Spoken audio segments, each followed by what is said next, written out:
할렐루야. 오늘은 1260일 42달이라는 제목으로 말씀을 함께 나누도록 하겠습니다. 이 1260일과 42달에 대한 개념이 아직 잡히지 않는 분들이 많이 계신 것 같아서 이렇게 말씀을 준비했습니다. 그리고 이 1260일에 대한 오해도 굉장히 많아요. 이거를 잘못 해석해서 1260년이라는 그 기간으로 해석하시는 분들이 굉장히 많거든요. 그런 부분들이 어떻게 잘못됐는지에 대해서도 함께 말씀을 나누도록 하겠습니다. 왜 6000년 심판의 역사라고 하냐면 이 6000년은 죄의 역사이기 때문에 그래요. 이 아담과 하와가 선악과를 먹는 순간 에덴 동산에서 쫓겨나게 되잖아요. 그때부터 죄의 역사가 시작이 된 거예요. 그렇기 때문에 심판의 역사라고 하는 거예요. 죄가 있으면 심판이 있기 때문에. 성경이 은혜의 책이지만 또 심판의 책이에요. 아담과 하와가 선악과를 먹고 심판으로 시작해서 계시록에 심판으로 끝나는 책이 또 성경인 거예요. 그래서 우리가 6000년 심판의 역사를 전체적으로 정립해 놓는 거 굉장히 중요해요. 그래서 첫 부분은 아담과 하와가 선악과를 먹었을 때 그때 첫 번째 심판이 진행이 되는 거예요. 선악과를 먹지 말라는 거 먹었잖아요. 그거 먹으면은 반드시 죽는다고 하셨는데 먹어버렸잖아요. 그 먹었으니까 죽게 된 거예요. 그게 첫 번째 심판이고, 그래서 에덴 동산에서 쫓겨나게 됐고, 그때부터 지구의 심판의 역사, 죄의 역사가 시작이 된 거예요. 그래서 노아 때까지 온 거예요. 에덴 동산 쫓겨난 이후로 처음 전 세계적인 심판이 일어난 게 노아의 홍수인 거예요. 그 다음에 2단계가 바벨탑 심판이에요. 그리고 3단계 심판이 애굽 심판인데, 이 성경에서는 이 애굽을 심판하는 내용을 굉장히 비중 있게 다루죠. 그때 당시에는 전 세계 중심이 애굽이었죠. 그 애굽을 심판하면서 이스라엘을 출애굽시키는 그 이야기가 저 애굽 심판 때 들어가 있는 거거든요.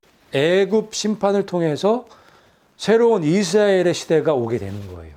그래서 항상 이 하나님께서 심판하시지만 그 심판 뒤에는 또 다른 출발이 준비되어 있는 거예요. 그 다음에 4단계가 이스라엘 심판. 출애굽 때부터 하나님께서 이스라엘에게 은혜를 부어주시고 많은 복을 주셨어요. 그런데 결국 이스라엘이 하나님을 배신하게 되죠. 예수님을 죽이는 십자가에 못 박는 일을 하게 돼요. 그래서 AD 70년도에 제2성전이 완전히 무너지면서 이스라엘이 완전히 멸망하게 되고 뿔뿔이 흩어지는 참혹한 일을 겪게 되는 거예요. 그게 이스라엘의 심판이에요. 그래서 이스라엘의 심판을 통해서 이방 교회의 시대가 열리게 되는 거죠. 이스라엘은 멸망했지만, 심판을 받았지만 우리 이방 교회는 기회가 온 거죠. 그래서 약 2000년 동안 이방 교회의 은혜의 시대가 지금까지 진행이 되고 있고, 곧 이방 교회의 심판이 준비되어 있는데, 예수님께서 구름 타고 오시면 한 사람은 데려가고 한 사람은 남겨진다는 말씀을 하셨잖아요. 그 말씀 자체가 교회가 다 구원을 받을 수 없다는 말씀이에요. 부분적으로 구원받고 부분적으로는 심판을 받는 거예요.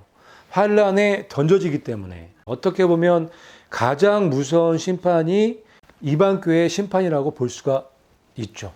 그래서 지금 마지막 때를 살아가는 우리 이방교회 성도들은 정신을 바짝 차리고 예수님만 바라보셔야 돼요. 하늘을 바라보고 말씀 붙잡고 예수님 따라가셔야 돼요. 아니면 가장 큰 심판에 떨어지는 비참한 사람들이 될 수가 있어요. 지금이 가장 큰 미혹의 시대인 거 아시죠? 지금처럼 큰 미혹이 있었던 때가 없어요. 그 세상의 문명이 발달할수록 미혹이 점점 더 커질 수밖에 없어요. 그래서 예수님께서 말씀하시길 마지막 때에 믿음을 보겠냐 말씀하신 거예요. 미혹이 너무 크기 때문에. 그러면 미혹이 크니까 그냥 그 미혹에 넘어가실래요? 그럴 수는 없잖아요. 그 미혹을 이겨야 되잖아요. 그 미혹을 이기기 위해서 하나님께서 더 큰 능력을 주세요. 마지막 때 성도들에겐. 무엇을 통해서? 말씀을 통해서. 하나님께서 하나님의 비밀을 마지막 시대의 성도들에게는 열어서 다 보여주시는 거예요. 말씀 붙잡고 내가 예수님만 따라가겠다고 결단한 사람들에게는. 하지만 이 세상의 이 문명을 쫓아서 입 벌리고 따라가시는 분들은 미혹당해서 환란에 던져질 수밖에 없어요. 그래서 여러분 정신을 차리시고 결단하시고 말씀 연구하고 기도하시는 여러분들이 되시기를 축복합니다. 그래서 이방 교회의 심판이 머지 않은 거예요. 예수님이 구름 타고 오실 때 이방 교회의 심판이 진행이 되는 거예요. 그거와 동시에 이스라엘이 완전히 회복되게 되는 거예요. 공중 강림에서 지상 재림까지 7년이라는 시간이 걸리는 거예요. 그게 요한계시록에 아주 정확하게 기록되어 있고 그 기간을 1260일과 42달로 기록해 놓으신 거예요. 그래서 7년 환란이라는 시간이 어디서 왔느냐? 1260일과 42달이라는 숫자에서 온 거예요. 그런데 하나님께서 타임라인을 계획해 놓으셨을 때 저 7년을 반을 자르시죠. 그래서 전 3년 반, 후 3년 반으로 나누는 거예요. 그 개념이 어디서 온 거냐면 1260일과 42달인 거예요. 저 1260일과 42달이라는 단어 때문에, 저 숫자들 때문에 전 3년 반과 후 3년 반이 있다는 걸 알 수가 있고 짐승의 표 환란이 언제부터 시작되는지를 정확하게 알 수 있는 거예요. 그래서 1260일과 42달은 굉장히 중요해요. 요한계시록을 우리가 해석하는 데 있어서 굉장히 핵심이 되는 열쇠의 숫자들인 거예요. 1260일과 이 42달은 7년 환란이 있을 건데 전 3년 반과 후 3년 반이 있을 거라는 거를 알려주시기 위해서 주신 숫자들이에요. 그래서 이 1260일을 1260년으로 해석하는 건 말도 안 되는 일이에요. 1260일을 1260년이라고 해석을 해서 중세 암흑시대에 이미 지나갔다가 해석을 해버리거든요. 말도 안 되죠. 그러면 계시록이요 다 끝난 거예요. 이미 계시록 11장, 12장, 13장이 이미 중세시대에 다 끝나버렸어요. 말도 안 돼요. 저 1260일은 전 3년 반이 있을 것을 알려주시기 위해서 기록해 놓으신 거지 중세 암호시대의 1260년을 알려주시기 위해서 저 1260일을 기록해 놓으신 게 아니에요. 아직도 저 1260일을 1260년이라고 해석하는 곳이 굉장히 많아요. 그러면 절대로 계시록이 풀리지 않아요. 계시록은 이해할 수 없는 책이 돼요. 왜? 이미 다 끝났는데요. 다 지나갔는데요. 저 1261이 1260년이면 두 증인도 끝난 거예요. 두 증인 이제 안 나와요. 11장 1절에 나오는 성전과 제단과 그 안에서 경배하는 자들을 측량하라고 했는데 1260년으로 해석해버리면 그것도 벌써 끝났죠. 그리고 여자의 아이가 체에 올라가고 여자가 1260일 동안 남게 되잖아요. 근데 그게 1260년이라고 해석을 해버리면 말도 안 되죠. 그래서 여러분 계시록 말씀을 그 내용 그대로 받아들일 수 있는 그 영적인 분별력이 필요한 거예요. 계시록은 맨 마지막 때에 주어진 책이지 중세 암흑시대에 주어진 책이 아니에요. 근데 1260일을 중세 암흑시대에 적용을 해버리면 마지막 시대하고 연결 고리가 없잖아요. 말도 안 되는 거예요. 이 계시록을 어떻게 해석하느냐가 굉장히 중요해요. 계시록을 잘못 해석하게 되면 전체적인 성경을 잘못 볼 수가 있단 말이에요. 하지만 계시록을 제대로 해석하면 전체적인 성경을 제대로 볼 수가 있는 거예요. 그래서 요한계시록은 굉장히 중요한 책이에요. 요한계시록은 덮어놓고 몰라도 되는 책이 절대 아니에요. 이 마지막 때에는 반드시 필요한 거예요. 이 미혹이 엄청나게 강한 시대에 산다고 말씀드렸잖아요. 이 미혹을 깨려면 요한계시록을 아셔야 돼요. 어쨌든 이 하나님의 6천년의 심판의 역사가 7단계로 계획되어 있다는 거, 이걸 전체적으로 여러분 정립하시고 이제 구체적으로 요 7년 환란과 전 3년 반, 후 3년 반, 1260일, 42달에 대해서 자세히 살펴보도록 하겠습니다. 자, 이게 이 공중 강림, 그러니까 휴거죠. 이방 교회의 심판과 함께 구원이 있는 거예요. 구원과 심판은 맞물려 있기 때문에 예수님께서 구름 타고 강림하실 때 휴거가 있겠죠. 그 다음부터 7년 환란이 시작되는 거예요. 그 7년 후에 지상재림이 있는 거예요. 볼지어다 그가 구름을 타고 오시리라. 땅에 있는 모든 족속이 그로 말미암아 애곡하리라는 말씀이 있잖아요. 요한계시록 처음 시작할 때 이 말씀으로 시작하시는 거예요. 구름을 타고 오시죠. 땅에 있는 모든 민족이 애곡하죠. 왜 애곡하는지 아시죠? 전무후무한 이 환란을 겪어야 되기 때문에 애곡할 수밖에 없는 거예요. 만약에 7년 후에 7년 환란이 다 끝난 다음에 이 사건이 생긴다면 애곡이라는 단어가 맞나요? 7년 환란을 다 겪었는데 7년 동안 애곡했는데 뭐 예수님 오셔갖고 또 애곡할 리가 뭐가 있냔 말이에요. 7년 환란이 아직 진행되지 않은 상태에서 예수님이 구름 타고 오시는 거예요. 그러니까 땅에 남아있는 민족들이 애곡하는 거예요. 그래서 이방교회 휴거는 7년 전에 있는 게 맞는 거예요. 그래서 계시록 1장 7절에 구름 타고 오신다는 말씀을 먼저 기록해 놓으신 거예요. 그리고 친히 하늘로부터 강림하시리니 구름 속으로 끌어올려 공중에서 주를 영접하게 하시리라, 이 말씀이 있는 거예요. 이게 연결되어 있죠. 그래서 저 구름 타고 오시는 사건은 이방교회의 성도들을 휴거에서 데려가시는 그 사건인 거예요. 그게 언제 일어나느냐? 7년 환란 전에 시작할 때 동시에 일어나는 거예요. 그리고 7년 후에 하늘에 있는 군대들이 희고 깨끗한 세마포 옷을 입고 백마를 타고 그를 따르더라. 왜 오는 거예요? 땅에 남겨져 있는 악의 세력들을, 죄의 세력들을 완전히 멸절하기 위해서 오시는데 혼자 오시지 않죠. 하늘에 있는 군대들, 세마포 옷을 입은 하늘에 있는 군대들은 예수님의 신부들이에요. 계시록 19장에 보면 자세하게 기록되어 있어요. 그 신부들과 같이 오는 거예요. 그러니까 7년 환란이 다 끝나기 전에 휴거될 사람들은 다 휴거된 거예요. 구원받을 사람들 다 구원돼서 예수님과 함께 7년 끝나는 그 시점에 백마 타고 같이 와서 죄의 세력들을 완전히 쓸어버리는 사건이 아마겟돈 전쟁이고, 그걸 통해서 7년 환란이 마무리되는 거죠. 그렇게 하나님의 그 6,000년의 심판의 역사가 끝나요. 그렇게 계획해 놓으셨어요.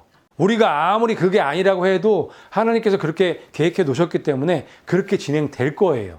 말씀에 기록된 그대로 될 거란 말이에요.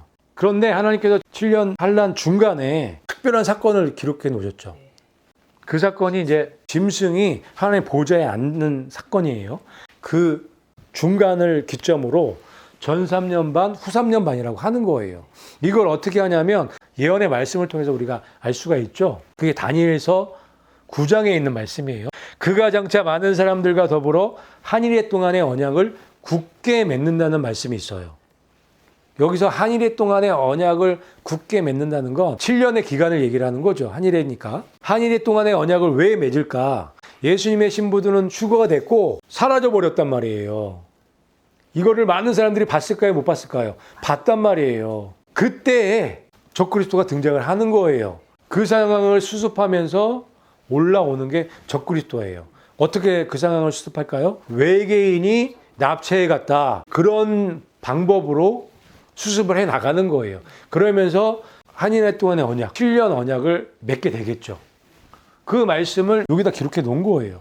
그리고 이어서 뭐라고 말씀해 놓으셨냐면 그가 그 일의 절반에 제사와 예물을 금지할 것이라는 말씀이 있어요. 포악하여 가증한 것이 날개를 의지하여 선다는 말씀이 있는 거예요. 그 말씀이 뭐냐면 하나님의 성전에 앉아서 자기가 하나님이라고 하는 때가 온다고 기록해 놓으신 거예요. 그 일에 한 일의 절반이니까 전 3년 반 끝나고 후 3년 반 시작될 때라는 것을 알 수가 있죠. 구약의 다니엘서와 신약의 계시록을 하나로 연결해 보면 7년이라는 시간을 하나님께서 마지막 때에 준비해 놓으셨다는 것을 알 수가 있게 되는 거예요. 하나님의 성전에 앉아 자기를 하나님이라고 내세워온다는 이 말씀이 있잖아요. 저런 일이 마지막 때에 있을 거라고 기록해 놓으셨잖아요. 저게 바로 그 일의 절반에 일어나는 일이에요. 말씀 그대로인 거예요. 우리는 말씀을 믿는 거예요. 기록된 말씀을 있는 그대로 받아들이면 되는 거예요. 어쨌든 전 3년 반과 후 3년 반이 있을 거라는 거를 다니엘서에 분명하게 기록되어 있는 거예요. 그래서 마지막 때에 7년 환란이 있다는 걸 알 수가 있는 거예요. 그리고 전 3년반과 후 3년반을 요한계시록에서 전 3년반을 1260일로 후 3년반을 42달로 기록해 놓으신 거예요. 구분할 수 있어야 되니까. 보시면 1260일이라는 단어는 11장 3절에 나오는데 11장 1절에 이런 말씀을 기록해 놓으셨어요. 하나님의 성전과 제단과 그 안에서 경배하는 자들을 측량하라고 기록해 놓으신 거예요. 하나님의 성전과 제단과 그 안에서 경배하는 자들을 측량하라고 말씀하고 계시죠. 이 세 가지를 측량하라고 하죠. 하나님의 성전을 측량하고 하나님의 제단을 측량하고 그 안에서 경배하는 자들을 측량하라고 말씀해 두신 거예요. 왜 저렇게 자세하게 기록해 놓으셨냐면 이스라엘의 회복이 있을 거라는 걸 알려주시기 위해서 이렇게 자세하게 기록해 놓으신 거예요. 이 이스라엘의 회복과 바로 밀접한 연관이 있는 성경 말씀이죠. 하나님의 성전, 제3성전이 세워진다는 것을 말씀해 주시기 위해서 제3성전이 회복이 되면 이스라엘이 회복되는 거예요. 그리고 하나님의 성전만 기록해 놓으면 잘 모르니까 제단까지 기록해 놓은 거예요. 제단은 교회에는 없어요. 저 제단은 번제단을 얘기를 하는 거예요. 그거는 하나님의 성전에만 있는 거잖아요. 그리고 그 제단도 측량하라고 기록해 놓으신 거고 그 안에서 경배하는 자들, 이방 교회의 성도들은 거기서 경배 안 해요. 거기서 예배 안 드려요. 이스라엘 백성들만 그 안에서 예배 드리는 거예요. 그래서 이 말씀은 이스라엘의 회복과 밀접한 연관이 있을 수밖에 없죠. 그리고 이미 정해져 있는 거예요. 42달 동안 짐승의 세력이 짓밟을 거라는 거를 정해 놓으신 거예요. 그러면 1260이라는 기간은 저 이스라엘에게 주신 거예요. 그래서 3절에 이 말씀이 바로 나오는 거예요. 나의 두 증인에게 권세를 주리니 그들이 1260일을 예언하리라는 말씀을 기록해 놓으신 거예요. 그래서 42달과 1260일이라는 기간이 분명하게 이렇게 나누어져 있다는 것을 알 수가 있어요. 이 계시록 11장 1절부터 3절만 봐도. 그런데 그것만 봐서는 조금 어려운 부분이 있기 때문에 13장과 연결해서 봐야 되는 거예요. 11장 7절에 보면 그들이 그 증언을 마칠 때, 여기서 그들은 11장 1절에 나오는 하나님 성전과 제단과 그 안에서 경배하는 자들이에요.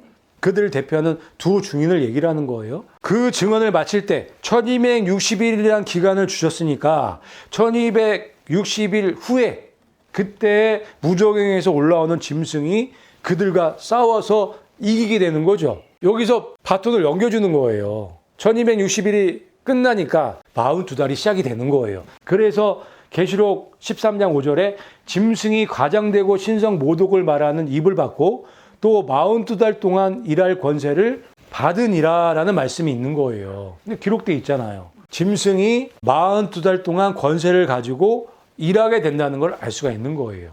그래서 두 증인, 그러니까 그 하나님 성전과 제단과 그 안에서 경배하는 자들, 경배하는 그 두 증인의 세력은 전 3년 반, 1260일이라는 시간 동안의 권세를 받아서 일하게 되고 저 짐승의 세력은 42달 동안 권세를 받아서 일하게 되는 거예요.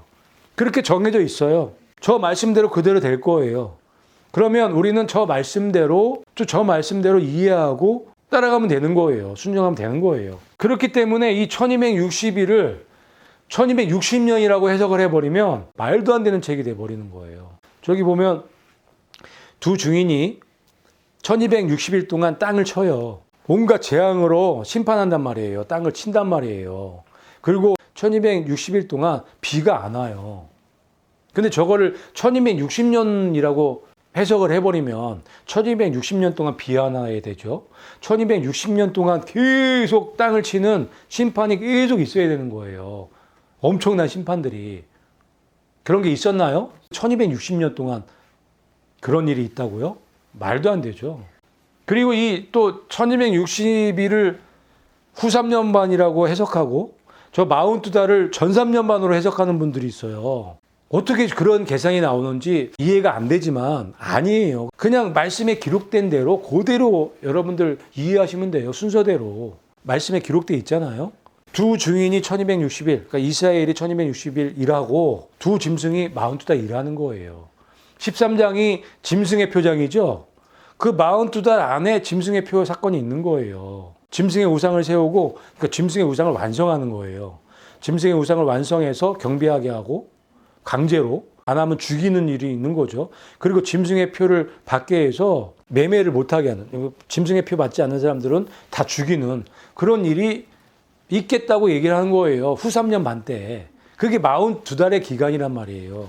그리고 42달을 또 1260일과 같은 기간이라고 해석을 해요. 그래서 저 42달도 1260년으로 해석을 하는 거예요.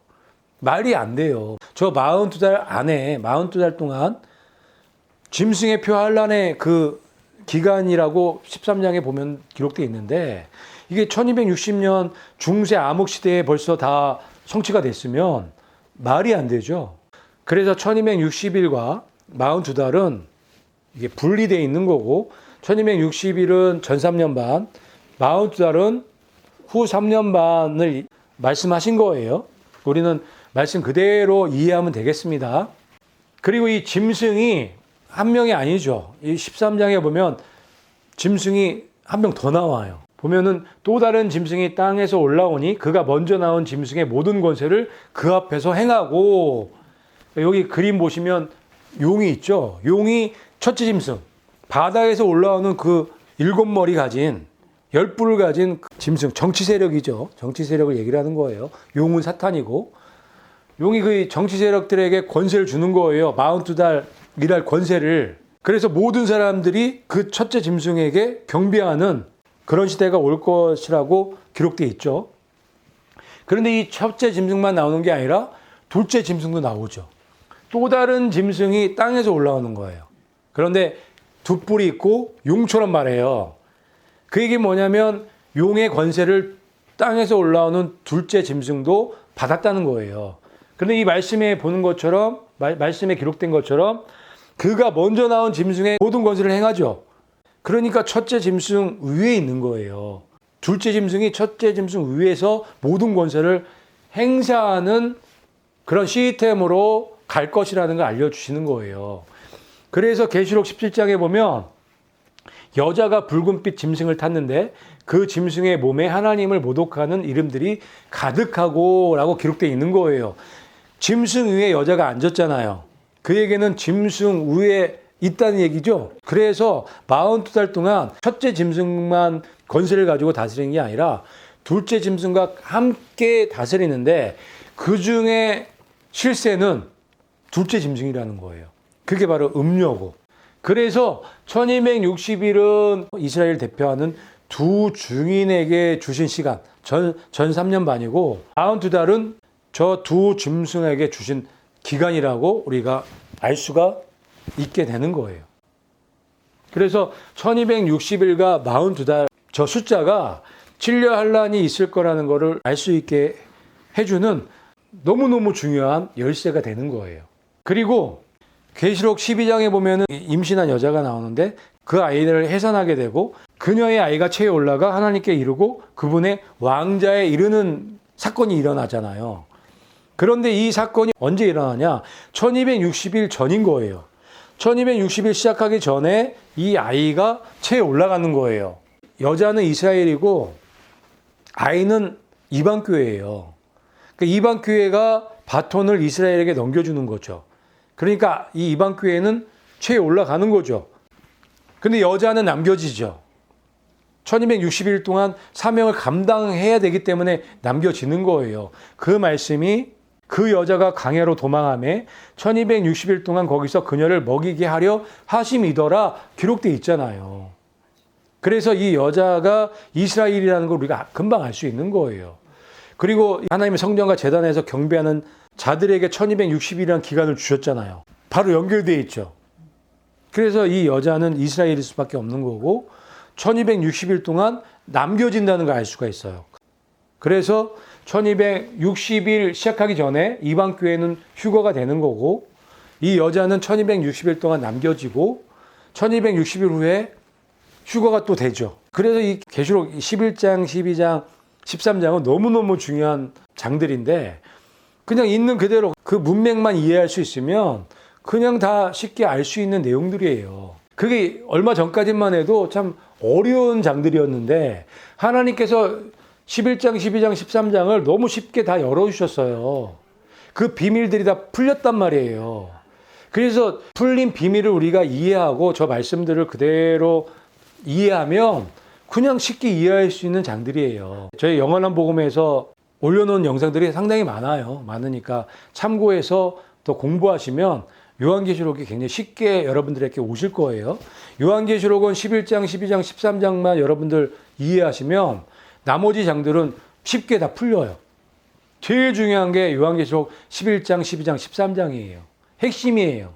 그래서 사탄이 가장 중요한 1260일과 마운트달 이 개념을 이상하게 가르치고 있는 거예요. 똑똑한 사람들을 이용해서 11장, 12장, 13장을 몰라야 준비를 못 하거든요. 그래서 여러분 이 1260일 42달은 너무너무 중요한 개념이기 때문에 오늘 확실하게 여러분 것들로 정립하셔서 예수님의 순결한 신부들이 되시기를 예수님의 이름으로 축복합니다. 아멘.